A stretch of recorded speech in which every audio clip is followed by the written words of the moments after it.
Hello and good evening everyone. Welcome back to learning session. This is Rupali, and if you are preparing for DRA exam then do watch this video till end, because in this video we are covering important questions in the form of MCQs. So as you know exams are coming, so stay tuned till the end because we are covering important questions, mega classes of DRA. ठीक है, जब तक exam नहीं होते तब तक हम classes की चलती रहेंगी.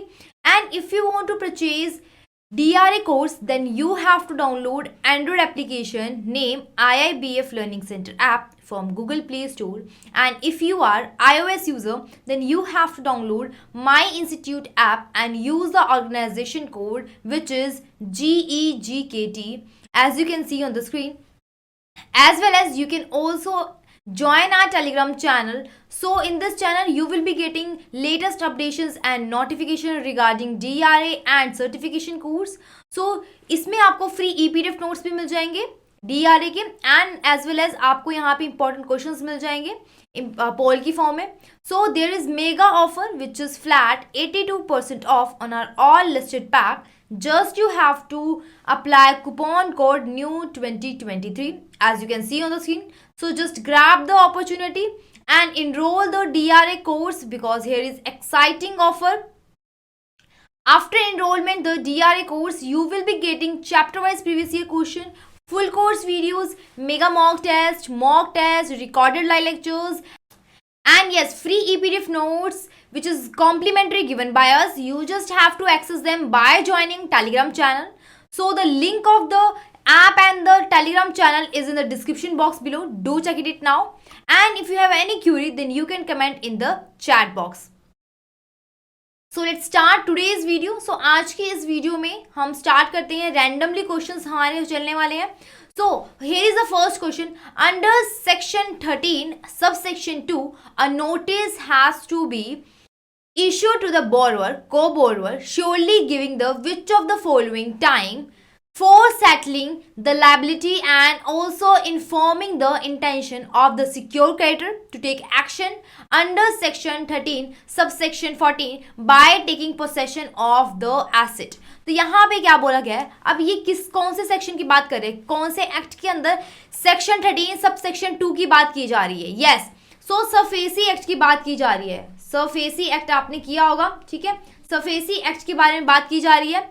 उसके अंदर क्या बोला गया है 2002, ठीक है 2002. तो उसके अंदर यही बोला गया है कितने टाइम का यहाँ पे नोटिस पीरियड देना होता है बोरोवर को जब भी सरफेसी एक्ट के अंदर जाके उस एसेट, उस जो सिक्योर एसेट होता है उसकी पोसेशन करते हैं. तो कितने दिन पहले बोरोवर को यहाँ पे नोटिस भेजा जाता है. Is it 30 days? Is it 60 days? Is it 90 days? या फिर 120 days? Which is the correct option? Yes, hurry up guys. Which is the correct option? So many of you आपको नहीं पता होगा कि अब सरफेसी एक्ट होता क्या है. आपने मे बी कंसेप्चुअल वीडियोस नहीं देखी होंगी.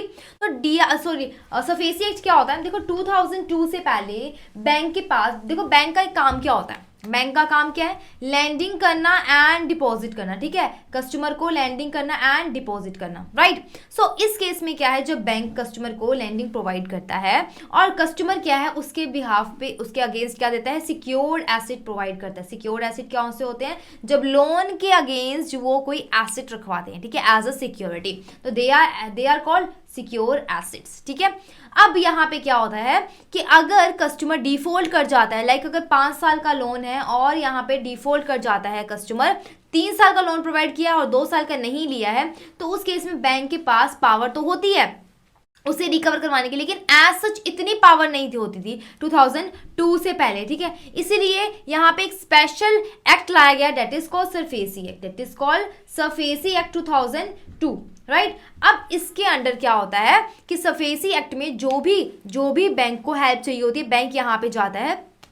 और सरफेसी एक्ट के अंदर ARC कंपनी जैसे कुछ रिकंस्ट्रक्शन कंपनीज होती हैं, एसेट रिकंस्ट्रक्शन कंपनी. तो एसेट रिकंस्ट्रक्शन कंपनी क्या करवाती है, उनको हेल्प करती हैं. अब यहाँ पे जो बैंक के पास सिक्योर्ड एसेट है उसके यहाँ पे क्या उनको एआरसी कंपनी को क्या देंगी, या तो उसके डॉक्यूमेंट्स दे देंगी, ठीक है, या उसके टाइटल डीड्स दे देंगी, ठीक है।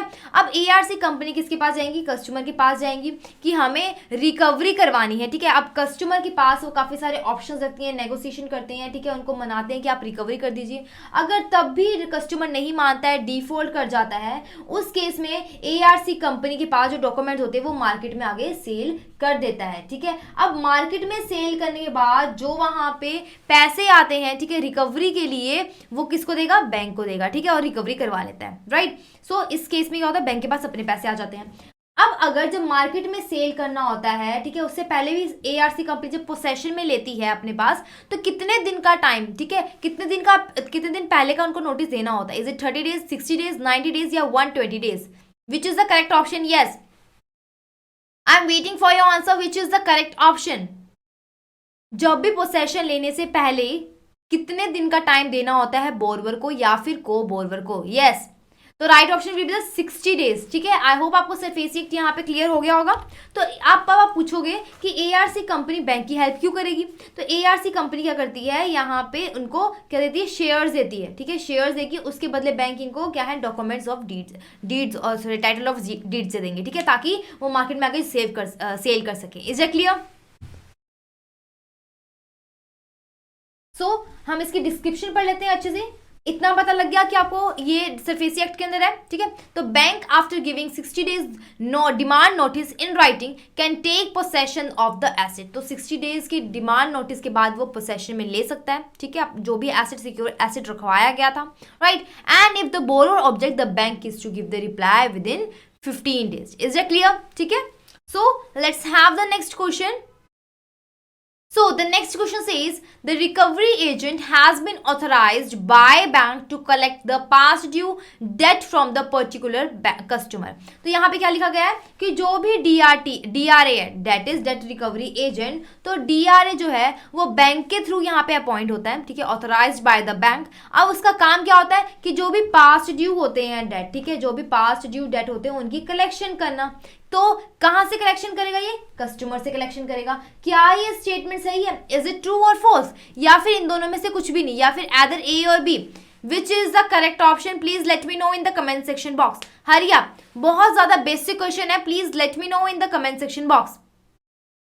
अगर आपने कंसेप्चुअल वीडियोस मेरी अच्छे से देखी है, कंसेप्चुअल मेरे ईपीडीएफ नोट्स को गो थ्रू किए, तो आई होप आपको इसका विद इन 1 सेकेंड आंसर का आंसर पता होगा. इज इट ट्रू और फॉल्स? चलो मैं आपको इतना बता देती हूँ कि सी एंड डी जो ऑप्शन है वो एक्सक्लूड है इस क्वेश्चन से. So which is the correct option? Is it true और false? Hurry up. Is it true और फॉल्स? बहुत बेसिक क्वेश्चन है, इजी क्वेश्चन. अगर आपने डीआरटी अच्छे से पढ़ी है तो डीआरए का मतलब, सॉरी डीआरटी नहीं, डीआरए, तो डीआरए का मतलब ही यही होता है, एक इज ऐसा पर्सन, ठीक है, रिकवरी एजेंट. रिकवरी क्या होती है कि जो भी कस्टमर के पास पैसे हैं वो डिफॉल्ट कर जाता है पैसे देने के लिए, तो वो एक ऐसा एजेंट बन के आता है जो कि बैंक अपॉइंट करता है, और बैंक उसको कहता है कि आप मेरे बिहाफ पे रिकवरी करवा दीजिए कस्टमर से. तो एक ऐसा एजेंट बन जाता है जो बैंक के बिहाफ पे कस्टमर से रिकवरी करवाता है, ठीक है. तो right option will be the true option, ठीक है. So let's have the next question, and उससे पहले हम इसकी डिस्क्रिप्शन पढ़ लेते हैं. तो date recovery agent may now be defined. अब वो डेट रिकवरी एजेंट कोई भी पर्सन हो सकता है, कोई भी एंटिटी हो सकती है जो कि फाइनेंशियल इंस्टीट्यूट के साथ क्या है, इंगेज होती है, ठीक है, एंड कोई भी एंटिटी जिसका पर्पस क्या होता है, सिर्फ लोन को क्या है, कलेक्ट करना, राइट, एंड एडवांस देना, ठीक है, जो भी डेटर्स ने डेट ली है, ठीक है. सो नेक्स्ट क्वेश्चन की तरफ चलते हैं. So, which deposit are repayable on maturity dates as agreed between customer and the banker? तो ऐसे कौन सी डिपॉजिट्स हैं जो कि रीपेबल की जाती है मेच्योरिटी डेट्स पे जो भी कस्टमर एंड बैंकर ने डिसाइड की थी, राइट. अब आपको पता होगा कि कौन कौन सी डिपॉजिट्स होती हैं. Term deposit, hybrid deposit, demand deposit, या फिर none of the above. Which is the correct option? Yes, कौन सी ऐसी डिपॉजिट्स होती हैं? देखो, हम डिपॉजिट करवाने जाते हैं, ठीक है, आपको पता होगा सेविंग अकाउंट होती हैं, ठीक है, करंट अकाउंट होती हैं, एक होती है टर्म डिपॉजिट्स, ठीक है. अब सेविंग अकाउंट में क्या होगा कि आप सेविंग करते रहते हो, ठीक है, आप जब मर्जी चाहे उससे निकलवा सकते हो, ठीक है, इंडिविजुअल कोई भी इसको ओपन करवा सकता है. करंट अकाउंट मेनली वैसे किसके लिए होता है? करंट अकाउंट मेनली किसके लिए होता है? जो बिजनेसमैन होते हैं, जिनकी ट्रांजेक्शन्स बहुत ज्यादा होती हैं, राइट। एंड जो टर्म डिपॉजिट्स हैं, टर्म डिपॉजिट्स के अंदर कौन सी आती हैं? टर्म डिपॉजिट के अंदर कौन सी आएंगी? अगर ए पार्टनर चाहता है कि वो 10 साल तक की वो डिपॉजिट करके रखे, ठीक है, वो क्या चाहता है? 10 साल तक वो डिपॉजिट करके रखे, उसके बाद ठीक है वो डिपॉजिट धीरे धीरे करवाता जाए, या फिर लमसम अमाउंट एक बार में दे दे, और मेच्योरिटी जब आएगी 10 साल बाद तो वो बैंकर उसको, कस्टमर को अपने पैसे वापस कर दे, ठीक है। तो that is called term deposit, ठीक है। इसीलिए राइट ऑप्शन क्या होगा यहाँ पे? जहां पे बैंकर और कस्टमर दोनों ही अपनी एग्रीमेंट से क्या करवाते हैं, यहाँ पे रीपेबल हो जाती है कोई, जब मेच्योरिटी डेट आती है। मेच्योरिटी डेट कौन यहाँ पे करता है डिसाइड? दोनों ही, कस्टमर भी एंड बैंकर भी, ठीक है। सो यहाँ पे हम डिस्क्रिप्शन पढ़ लेते हैं।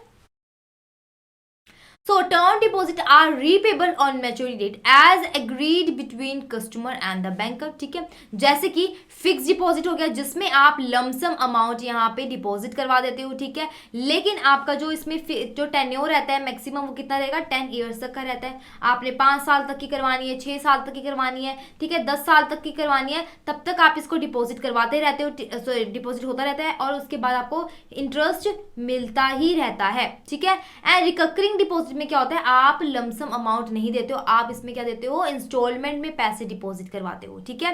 It can also be withdrawn by compromising of the interest rate और penalty deduction from the deposit if the depositor require the amount prior maturity. तो अगर कोई भी पर्सन, ठीक है, जो भी डिपॉजिट है, जिसने डिपॉजिट करवाया टर्म डिपॉजिट के अंदर, अगर वो चाहते वो मेजोरिटी से पहले ही विड्रॉ करवा दे, तो उनको उस टाइम पे क्या होता है? इंटरेस्ट रेट या तो कम मिलता है या फिर कोई पेनल्टी लग जाती है, ठीक है, डिडक्शन हो जाती है कि कोई अमाउंट की, ठीक है। So let's have the next question. The customer has been notified by the bank or the details of the recovery agent for collection of the past due debt। तो कस्टमर को बैंक के through details दी जाती है, ठीक है, notify किया जाता है रिकवरी एजेंट के थ्रू कि आपको यहाँ पे कलेक्शन होने वाली है, ठीक है। रिकवरी एजेंट की यहाँ से आपको कलेक्शन आने वाली है, किसके लिए? पास्ट ड्यू डेट के लिए। जो भी उनका ड्यू डेट था, ठीक है, जो भी उनके डेट थे वो ड्यू थे, राइट, डिफॉल्ट कर जाते हैं जो पर्सन, वो यहाँ पे उनके लिए यहाँ पे नोटिस दिया जाता है। अब मान लेते हैं ए पर्सन है, उसने बैंक से पैसे लिए थे, ए पर्सन है, उसने यहाँ पे बैंक से पैसे लिए थे। अब ए पर्सन की जो टाइम पीरियड था वो 5 ईयर्स तक का था, ठीक है, टाइम पीरियड कितना था? 5 ईयर्स तक का था, और उसने तो सिर्फ 2 ईयर के ही लोन चुकाए हैं, 3 साल के तो रह गए। तो उस 3 साल में जो भी पैसे उसने देने थे, ठीक है, उसने वेट किया 5 साल तक का। अब अगर वो पैसे देने में डिफॉल्ट कर जाता तो बैंक क्या करेगी? यहाँ पे रिकवरी एजेंट अपॉइंट करेगी, और रिकवरी एजेंट उसके बिहाफ पे वहां पे रिकवरी करवाएगी, ठीक है। तो बहुत ज्यादा सिंपल सा बेसिक क्वेश्चन है, तो इसीलिए राइट ऑप्शन क्या होगा? That is true, it obviously that is true, ठीक है। So let's have the description about this question is, so before debt recovery agent is given the job. अब job से पहले उसको जब दिया जाता है तो उनको ये एडवाइस किया जाता है, उनको ये गाइडलाइन दी जाती है कि आपने पहले बोरोवर को रिमाइंड करवाना है कि आप कलेक्शन शुरू करने वाले हो। तो कलेक्शन एजेंसी के अलग अलग टाइप, उनके अलग अलग प्रोसेस होते हैं, ठीक है। By sending demand letter followed by the cell phone, ठीक है। If these efforts do not result in the payment collection या फिर पेमेंट या फिर collection, it will be followed up and supplemented by to visit customer. अगर वो phone से भी रिस्पॉन्ड नहीं करते हैं कस्टमर, या फिर डिमांड लेटर भी दे दिया, तो उसके बाद क्या ऑप्शन बचता है कि वो कस्टमर के पास जाके डायरेक्टली क्या है, विजिट करें और उनसे बात करें, सो डेट वो इन्फ्लुएंस हो जाए रिकवरी करने के लिए, ठीक है। तो डेट रिकवरी का यहाँ पे क्या बोला गया था कि जो डेट रिकवरी है उनको पहले नोटिस देना पड़ता है बोरोवर को कि हम आपसे कलेक्शन करने वाले हैं। आप ऐसे ही बिना नोटिस के नहीं जा सकते हो किसी भी कस्टमर के पास रिकवरी करवाने के लिए। Is that clear? So next question says bank can provide the personal information of the customer to others in case। तो बैंक क्या है? वो पर्सनल इंफॉर्मेशन किसको देता है? डीआरए को देता है, राइट। किसके लिए? किस चीज के लिए? There is a duty towards public to reveal the information. क्या वो रिवील कर सके इंफॉर्मेशन पब्लिक के सामने, या फिर बैंक के मार्केटिंग पर्पस के लिए, या फिर कस्टमर का अकाउंट क्लोज हो जाता है उस पर्पस के लिए, या फिर all of the above. Which is the correct option? Customer की जो पर्सनल इंफॉर्मेशन होती है, देखो अब अगर मान लेते हैं ए पर्सन है, ठीक है, ए पर्सन ने क्या है 10 करोड़ तक का लोन लिया था, किससे? बैंक से लोन लिया था, ठीक है। अब अगर ये जो पर्सन है ए, वो डिफॉल्ट कर जाता है, अब उस केस में जब डीआरए के पास, जब बैंक डीआरए के पास जाता है कि हमारी डेट जो रिकवरी है, ठीक है, डेट है उसको रिकवर कर दीजिए आप एज ए एजेंट बन के, तो जब डीआरए ए के पास पहुंच जाएगा तो बैंक इसको कुछ ना कुछ तो पर्सन इन्फॉर्मेशन देगा ही देगा, ठीक है, कि आपने इस तरह से इसमें से ये सिक्योरिटी रखवाई थी, इस टाइम पे इसने लोन लिया था, ठीक है। अब जब डीआरए के पास ये लोन आ जाता है और ये पूरी तरह से डिफॉल्ट कर जाता है, उस केस में क्या होता है, डीआरए क्या करती है, पब्लिक के सामने इंफॉर्मेशन रिवील कर देती है। उनके पास राइट होता है, ठीक है, पब्लिक के सामने वो, उनके पास ड्यूटी होता है, राइट होती है कि वो पब्लिक के सामने इंफॉर्मेशन रील कर दे, ठीक है। तो right option will be the A option, ठीक है। So let's have the next question. Saving account contain some restriction regarding which of the following. अब यहाँ पे सेविंग अकाउंट के लिए कुछ रिस्ट्रिक्शंस दी गई हैं, तो कौन कौन सी ऐसी रिस्ट्रिक्शंस हैं? So first one is number of withdraws पर क्वार्टर, तो यहाँ पे जो विड्रॉज है वो पर क्वार्टर होनी चाहिए, या फिर number of withdraws per transaction in ATM, या फिर number of deposit into the account per quarter, या फिर ए और B. Which is the correct option? Yes, which is the correct option? Please let me know in the comment section box. Saving account के लिए दो यहाँ पे restrictions बताई गई हैं. Which one is A and B, number of withdrawals per quarter and number of withdrawals per transaction in ATM. तो यहाँ पे पहले इसकी डिस्क्रिप्शन पढ़ लेते हैं. आई होप आपको डिस्क्रिप्शन से समझ आ जाए. So the right option will be the D option. ठीक है, तो विड्रॉल्स आर परमिटेड. अब सेविंग अकाउंट आपको पता होगा वो अकाउंट खुलवाया जाता है उस पर्सन के लिए जो क्या है डेली ट्रांजेक्शन्स कर सके. ठीक है, आपके पास आप आप दे भी सकते हो, डेबिट भी कर सकते हो, क्रेडिट भी कर सकते हो. ठीक है, करंट अकाउंट की तरह नहीं है जो बिजनेस की तरह हो. ठीक है, एंड ये नॉर्मल पर्सन सेविंग अकाउंट यहाँ पे ओपन करवाते हैं. Right, and withdrawal are permitted on demand of the account holder by presentment of cheque और विड्रॉल फॉर्म लेटर. ठीक है, इस केस में क्या होता है, जो रिस्ट्रिक्शंस दी गई हैं वो क्या होंगी, on the number of withdrawals per month या क्वार्टरली आपको करवानी है. ठीक है, amount of withdrawal per day, minimum balance to be maintain in the accounts on all days. ठीक है, तो यहाँ पे ये कुछ रिस्ट्रिक्शंस बताई गई हैं. Right, so let's have the next question. So the next question says the intervention of the court is required to possess mortgage immovable property by the bank or its recovery agent is called as recovery process. तो अगर मान लेते हैं a person है, उसने B bank से यहाँ पे लोन लिया था. ठीक है, उसने बैंक से ये लोन लिया था. उस केस में क्या है, ए पर्सन डिफॉल्ट कर जाता है. ठीक है, डिफॉल्ट कर जाता है एंड अब बैंक को क्या है, बैंक इसने क्या किया था, सिक्योरिटी रखवाई थी. ठीक है, ए पर्सन ने सिक्योरिटी रखवाई थी लोन के अगेंस्ट. ठीक है, सिक्योरिटी जो होगी that is also called asset. तो अब एसेट को जब रिकवरी करवाने के लिए बैंक क्या जाता है, कोर्ट के पास जाता है. ठीक है, बैंक जब कोर्ट के पास जाता है एसेट रिकवर करवाने के लिए, तो उस रिकवरी प्रोसेस को क्या बोलते हैं, is it called legal recovery process, asset recovery process, difficult recovery process, या फिर normal recovery process. Which is the correct option? Yes, I am waiting for your answer. बहुत ज्यादा बेसिक क्वेश्चन है, please let me know in the comment section box. तो right option will be the legal recovery process. Legal recovery process is the correct one. ठीक है, तो यहाँ पे legal recovery process से आपको समझ आ गया होगा कि वो लीगली आप क्या कर सकते हो, रिकवरी करवा सकते हो. ठीक है, by the intervention of the court. ठीक है, कोर्ट की इंटरवेंशन से आप इसमें करवा सकते हो. ठीक है, अब next question says which skill is built on establish a good rapport and winning the trust of the debtor. तो अब क्या करता है डीआरए के पास क्या होना चाहिए, कुछ कम्युनिकेशन स्किल्स भी होनी चाहिए. ठीक है, जो कि काम आती है रिकवरी करवाने के लिए. अब डीआरए जब किसी भी पर्सन के पास जाता है जो डिफॉल्ट कर जाता है, let's suppose a person default कर गया. ठीक है, अब डीआरए के पास कुछ होती हैं skills, that is also called persuasive skills. ठीक है, interpersonal skills and negotiation skills. तो परस्यूसिव यहाँ पे 2 बार लिखा गया, हम यहाँ पे कम्युनिकेशन स्किल्स कर देते हैं. ठीक है, तो कम्युनिकेशन स्किल्स होंगे. तो ऐसे कुछ स्किल्स होती हैं जो कि डेटर के ट्रस्ट को जीतने के लिए बहुत ज्यादा काम आती हैं. तो अब यहाँ पे गुड रैपर्ट के लिए कौन सी स्किल्स इस्टेब्लिश की जाती है?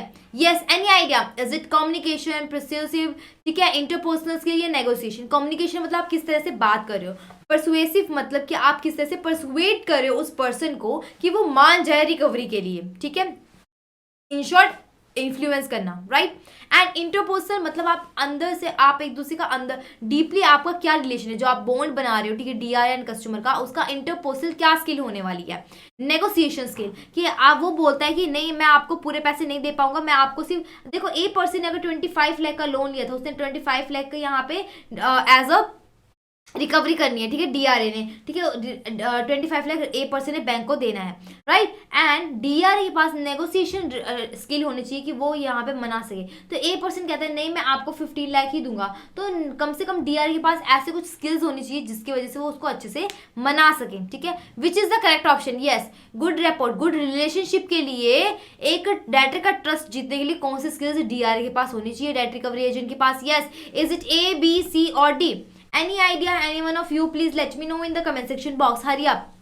So the right option will be the persuasive. Persuasive means कि persuade करना, मतलब इन्फ्लुएंस करना, ठीक है, डेटर को, कि आप किस तरह से आप मान जाते हो रिकवरी के लिए, उनका ट्रस्ट जीत जाना, ठीक है।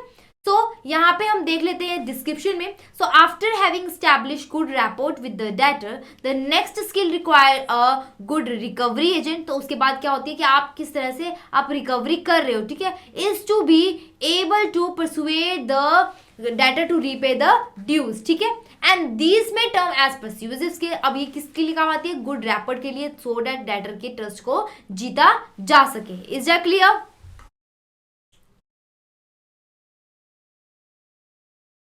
So the ninth question is Indian commercial bank are categorized into, अब Indian commercial bank आपको पता होगा उसमें कौन कौन से बैंक्स आते हैं। Is it public sector banks, foreign banks, private sector bank, या फिर all of the above? Which is the correct option?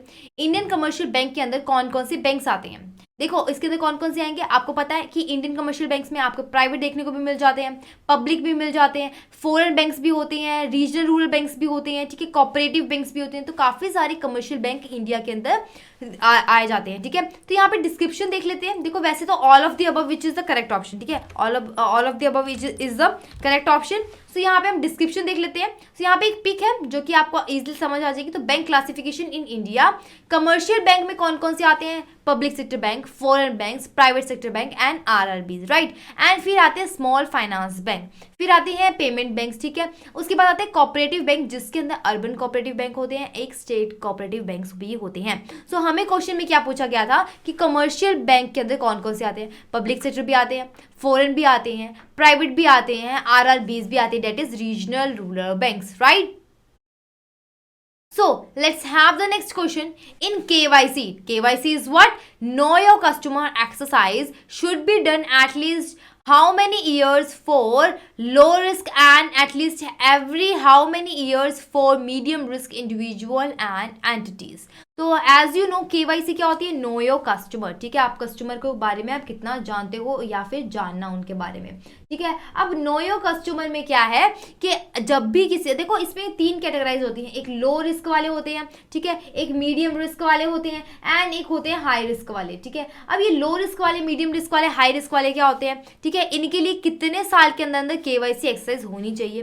KYC exercise होती क्या है कि आप जब भी किसी भी अकाउंट के लिए किसी भी बैंक के अंदर आप अकाउंट ओपन करवाने चाहते हो, उसके केस में क्या होता है कि आपसे कुछ क्वेश्चंस पूछे जाते हैं, ठीक है, आपसे फॉर्म भरवाए जाते हैं, सो दैट आपको जान पाए कि आप किसी भी क्रिमिनल एक्टिविटीज के साथ नहीं हो, किसी भी अनफेयर ट्रेड्स के साथ तो नहीं हो, ठीक है, इसलिए केवाईसी करवाई जाती है। केवाईसी नॉर्म्स आपने सुने होंगे, ठीक है। तो उस केस में लो मीडियम है, हाई मीडियम है एंड और मीडियम रिस्क है, लो मीडियम एंड हाई। तो अब ये होते क्या है, लो मीडियम एंड हाई, उसको हम अच्छे से पढ़ लेते हैं कौन कौन से इसमें आते हैं, ठीक है। So let's have the description. So लो में कौन कौन से आते हैं, सैलरीड एम्प्लॉयड। सैलरीड एम्प्लॉयड का जो टर्न कितने अपडेटिंग कब करनी चाहिए, हर 10 साल बाद केवाईसी की अपडेशन होनी चाहिए, जहाँ पे ऐसा कोई डर नहीं होता। गवर्नमेंट डिपार्टमेंट्स होते हैं या फिर इकोनॉमिक स्ट्रेटा होती है सोसाइटी की, ठीक है, तो वो कितने साल बाद होनी चाहिए, 10 साल बाद होनी चाहिए। मीडियम रिस्क की बात करें तो उसमें कौन कौन से आ जाते हैं, telemarketers, telecommunication service providers, ठीक है, ऑक्शनरीज, रेस्टोरेंट, तो ये हर 10 साल बाद, सॉरी 8 साल बाद यहाँ पे क्या करवाई जाती है, केवाईसी की अपडेटिंग करवाई जाती है for the medium risk customer. ठीक है, अब बात करते हैं हम हाई रिस्क कस्टमर। तो हाई रिस्क कस्टमर में कौन होंगे, जिनकी जो है नेटवर्थ बहुत ज़्यादा हाई होती है, जैसे कि ट्रस्ट, चैरिटीज, एनजीओज हो गए हैं, एंड ऑर्गेनाइजेशन रिजर्व डोनेट्स भी हो गए हैं। ठीक है, उस केस में यहाँ पे क्या होता है कि इनका रिस्क ज़्यादा होता है। ठीक है, केवाईसी के टाइम में इनका रिस्क ज़्यादा होता है, तो अब इनकी जो अपडेटिंग होती है वो हर 2 साल बाद होती है। ठीक है, अब क्वेश्चन में क्या लिखा गया था, एवरी लो रिस्क के लिए क्या है 10 ईयर्स है, and every 8 years of medium risk के लिए कितनी है, एवरी 8 ईयर्स, इसलिए right option will be the C option. ठीक है,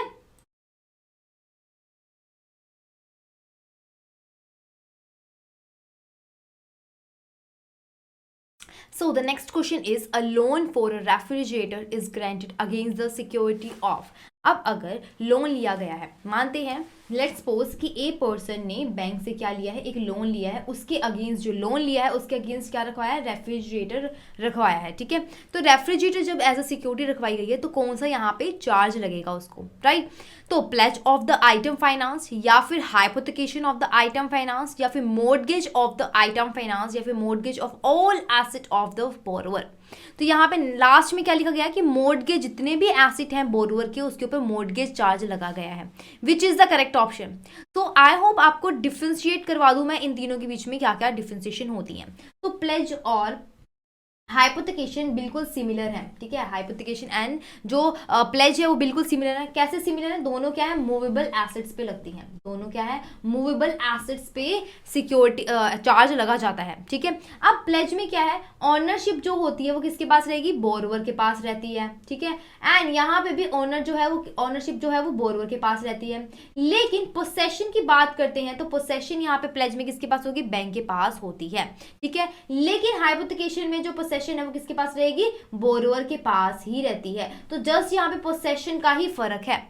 लेकिन अगर हम बात करते हैं मॉर्टगेज के बारे में, तो मॉर्टगेज में और हाइपोथिकेशन में कोई भी ऐसा डिफरेंस नहीं है। जस्ट डिफरेंस क्या है कि हाइपोथिकेशन जो है मूवेबल एसेट्स पे रखती है एंड मॉर्टगेज जो है वो इमूवेबल पे लगती है। Is that clear. बाकी ओनरशिप एंड पोसेशन जो है वो मॉर्टगेज में भी सेम ही रहता है। ठीक है, सो इसीलिए रेफ्रिजरेटर जो होगा वो हाइपोथिकेशन में आएगा जो कि मूवेबल एसेट्स होता है। अब देखो अगर सिक्योरिटी यहाँ पे रेफ्रिजरेटर होगी तो ऑब्वियसली क्या है, ओनरशिप कौन होगा, बोरोवर ही होगा, और पोसेशन भी मतलब कि वो उसे यूज में कौन लेके आएगा, ऑब्वियसली बैंक तो उसको यूज करेगा नहीं। यूज कौन करेगा, वो जिसने यहाँ पे जैसे मान लेते हैं ए पर्सन ने लोन लिया है। ठीक है, तो ए पर्सन ही तो यूज करेगा रेफ्रिजरेटर को, इसीलिए हाइपोथिकेशन यहाँ पे ग्रांट की जाती है। ठीक है, तो right option will be the hypothecation of the item finance. ठीक है, आई होप आपको प्लेज, हाइपोथिकेशन एंड मॉर्टगेज में आएगा। तो हाइपोथिकेशन में क्या कौन कौन आ सकते हैं, जैसे कार, व्हीकल। ठीक है, प्लेज में जैसे ज्वेलरीज,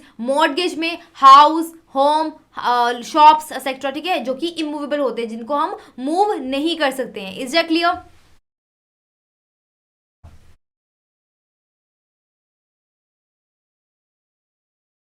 So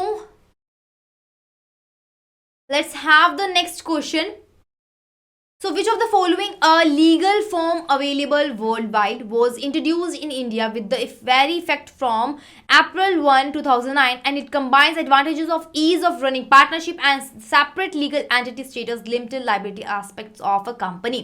तो यहाँ पे ये बोला गया है कि ऐसी कौन सी पार्टनरशिप फर्म यहाँ पे ओपन की गई है या कौन सा ऐसा फर्म यहाँ पे ओपन किया गया है जिसके अंदर पार्टनरशिप के भी फीचर्स हैं एज वेल एज वहां पे किसके फीचर्स हैं, किसके, कंपनी के। ठीक है, सो इन दोनों का मतलब क्या है, इन दोनों की क्या मतलब है कि अगर देखो इसका राइट ऑप्शन में से क्या होगा, लिमिटेड लायबिलिटी पार्टनरशिप। अगर लिमिटेड लायबिलिटी पार्टनरशिप आपने ओपन करनी है तो ये LLP 2008 के अंदर जाके आप इसको ये एप्लीकेबल है। ठीक है, तो इसका मतलब ये है कि जो भी अगर पार्टनरशिप अगर LLP जो है वो डूब जाता है, लॉस में आ जाता है, उस केस में जो पार्टनर्स हैं उनकी यहाँ पे लायबिलिटी नहीं बनती है कि वो अपना पर्सनल एसेट भी सेल करके उस लॉस को कवर कर दे। इसीलिए जो पार्टनर्स की जो लायबिलिटी होती है वो लिमिटेड ही होती है। एग्जैक्टली, आई होप आपको समझ आ गया। तो पार्टनर्स एंड कंपनीज दोनों की फीचर्स यहाँ पे, दोनों के एडवांटेजेस यहाँ पे मिला के लिमिटेड लायबिलिटी कंपनी बनाई गई है। ठीक है, so right option will be the D option. I hope आपको आज का सेशन समझ आया होगा। तो इसके रिलेटेड आपको कोई भी क्वेरी है then you can comment in the chat box. तो हमारी ये डीआरए का सेशन चलता रहेगा जब तक एग्जाम्स नहीं होते। एग्जाम से कुछ दिन पहले हम मेगा क्लासेस भी लगाने वाले हैं।